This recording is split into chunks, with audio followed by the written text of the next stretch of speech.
Assalamualaikum warahmatullahi wabarakatuh. Jumpa lagi di Radio Jurik. Kali ini Radio Jurik memiliki cerita yang berjudul PKL di Kantor Bangkai bagian keempat. Sebelum ke ceritanya, alangkah lebih baiknya Radio Jurik bantu di subscribe dan dipijit tombol loncengnya. Terima kasih. Kita langsung aja ke ceritanya. Selamat mendengarkan. Saat kerusuhan dulu, daerah ini termasuk paling parah. Ruko-ruko daerah sini juga menjadi sasaran. Banyak yang terbakar sebagian dan bahkan sampai habis. Jelas Pak Romadi. Berarti itu yang bikin angker, tanya Surya. Pak Romadi pun menggeleng-gelengkan kepala.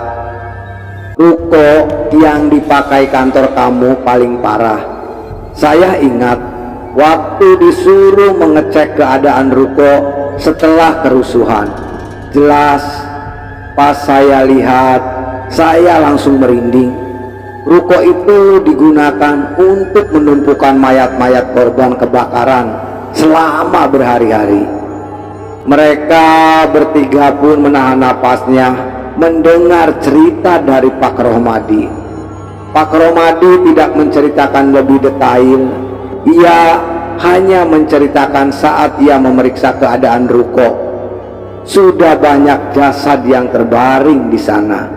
Kemungkinan jasad itu dievakuasi ke ruko atau ke bangunan yang ada di sekitar agar mudah saat akan dibawa. Pak Romadi orang yang pertama menelepon kepolisian dan menunggu sampai malam ketika mobil jenazah hingga mobil bak membawa jasad-jasad untuk dimakamkan. Saat itu ia sudah merasa bahwa ruko itu sudah tidak pantas untuk ditempati.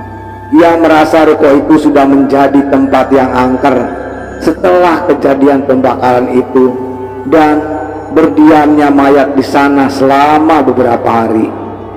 Pantas sosok yang kelihatan hampir semua wujudnya manusia gosong, ucap Epan.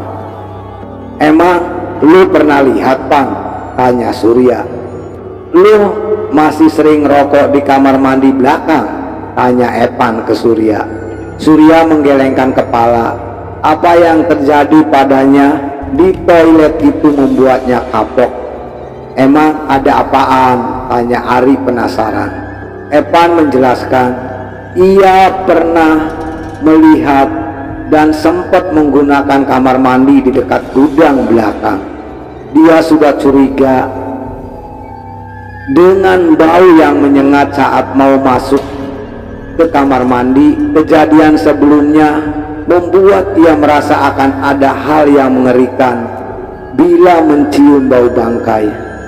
Dan benar saja, saat Epan hendak menggunakan kamar mandi itu, ia melihat tubuh manusia nyangkut di sekat pemisah bilik kamar mandi. Sialnya lagi, saat Epan menoleh, dia melihat leher makhluk itu seolah-olah meleleh dan membuat kepalanya terputus dan jatuh. Matanya ngeliat ke gua, Sur. Langsung aja gua banting tuh pintu dan kabur, ucapnya. Semua kejadian itu mereka alami selama 3 bulan bekerja di perusahaan itu.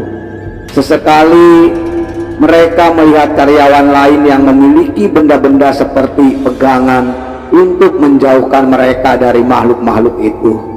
Ada pemberian mbahnya dibawakan oleh ulamanya. Ada juga jimat yang selalu diletakkan di meja.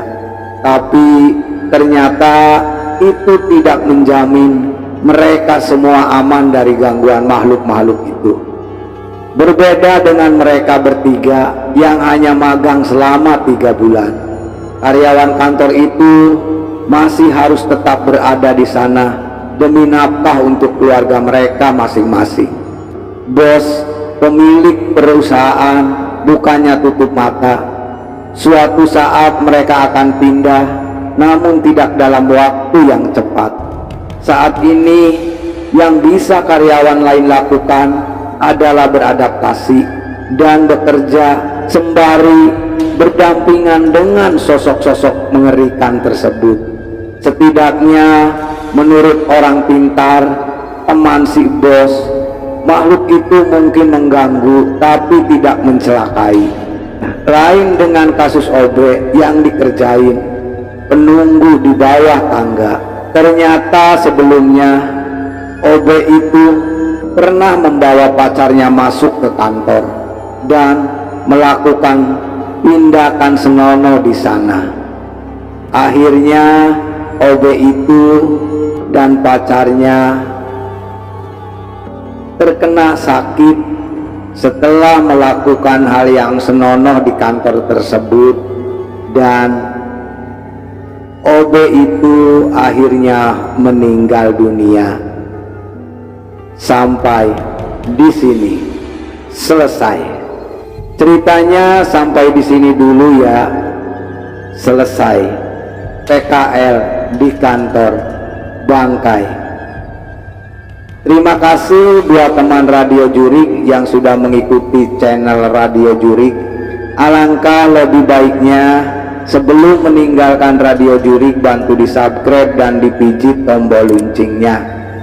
Terima kasih, bantu like, share agar bisa mengikuti cerita-cerita Radio Jurik yang lainnya. Silakan teman Radio Jurik yang mau komen di kolom komentar. Terima kasih semuanya. Selamat beraktivitas dan tetap semangat.